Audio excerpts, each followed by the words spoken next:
Transparency International Indonesia mengungkapkan indeks persepsi korupsi Indonesia tahun 2025 berada di skor 34, turun 3 poin dari tahun sebelumnya.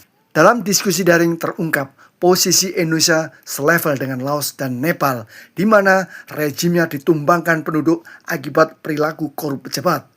Indonesia Corruption Watch (ICW) memberi catatan Presiden Prabowo Subianto memberi kontribusi besar dalam anjloknya indeks persepsi korupsi.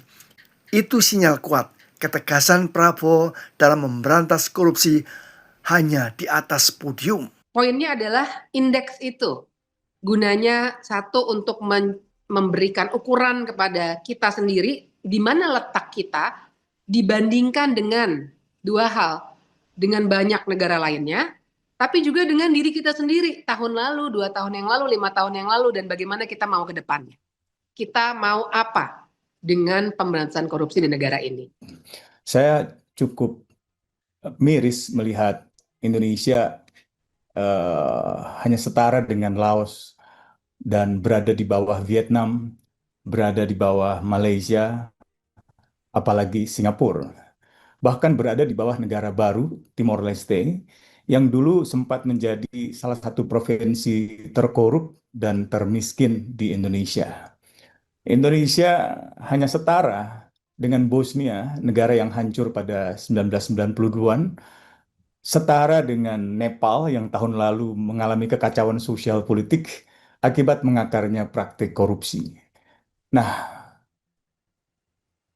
temuan indeks persepsi korupsi dari Transparansi Internasional ini harus dijadikan semacam otokritik dan juga bahan evaluasi yang serius bagi Indonesia di dalam membenahi pemberantasan korupsi, kemunduran demokrasi, dan juga kemandirian peradilan.